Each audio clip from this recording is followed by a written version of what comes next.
Hello అండి. Welcome to tasty vibe. ఇవాళ మనం చేసుకోబోతున్న రెసిపీ ఇంట్లోనే స్వీట్ పాన్ చేసుకుంటున్నామండి.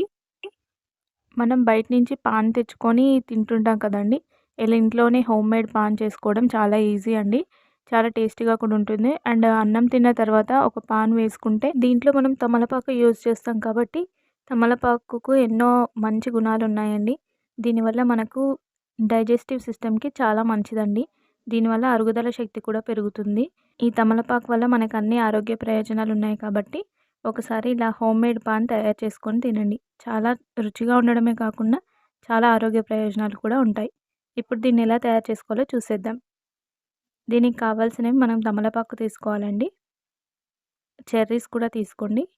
కొద్దిగా స్వీట్ సోంపు కూడా తీసుకోండి. ఇది డెసికేటెడ్ కోకోనట్‌లో నేను green colour and orange colour కూడా మిక్స్ చేసుకున్నానండి. కొద్దిగా కలర్‌ఫుల్‌గా కనిపించడానికి. ఇందులోకి మనం తేనె కూడా యూజ్ చేస్తాం. ఇందులోకి మెయిన్ ఇంగ్రీడియెంట్ వచ్చేసి గుల్కండ్ యూజ్ చేస్తామండి. ఇప్పుడు ఈ తమలపాకులను తీసుకొని ఫ్రెష్‌గా కడిగి పక్కన పెట్టుకోండి. ఇప్పుడు ఇలా డ్రైగా ఆరిన తర్వాత వీటిని వెనకాల ముందు తొడిమ తీసేసుకోండి. ఇలా తీసుకున్న తర్వాత దీంట్లోకి గుల్కండ్ యాడ్ చేసుకుందాం. ఈ గుల్కండ్ కూడా ఆరోగ్యానికి చాలా మంచిదండి. ఇది నేను రోజ్ పెటల్స్ తీసుకున్నాను. ఇప్పుడు దీంట్లోకి స్వీట్ సోంపు కూడా యాడ్ చేసుకుందాం. దీంట్లోకే desiccated coconut orange and green colour కూడా యాడ్ చేసుకోండి.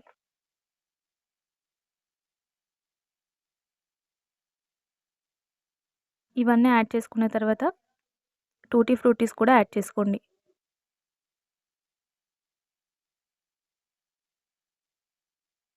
ఇలా టూటీ ఫ్రూటీస్ కూడా యాడ్ చేసుకున్న తర్వాత ఇందులోకి కొద్దిగా హనీ కూడా యాడ్ చేసుకోండి.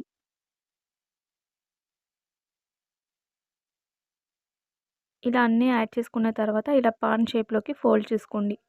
ఇలా చేసుకున్న తర్వాత చెర్రీ ఫ్రూట్‌కి ఇలా ఒక టూత్ పిక్ తీసుకొని దానికి గుచ్చండి. ఇప్పుడు ఇలా రెడీ అయిన దాన్ని తమలపాకు పైన ఇలా పెట్టుకోండి.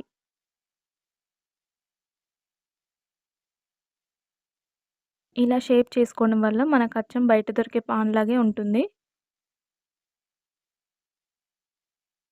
ఇలాగే అన్ని పాన్స్ ప్రిపేర్ చేసుకొని పక్కన పెట్టుకోండి. చూడండి అన్ని పాన్లు రెడీ అయిపోయాయి. ఇలా మనం ఇంట్లోనే పాన్ తయారు చేసుకొని భోజనం తర్వాత తింటే మనకి బాగా డైజెస్టివ్ జ్యూస్ బాగా ప్రొడ్యూస్ అవుతుందండి. ఈ రెసిపీ గనుక మీకు నచ్చినట్టయితే మన ఛానల్‌ని సబ్స్క్రైబ్ చేయండి, లైక్ చేయండి, షేర్ చేయండి. అలాగే మన ఛానల్‌లో ఉన్న రెసిపీస్‌ని చూడడం మాత్రం మర్చిపోకండి. Thank you for watching.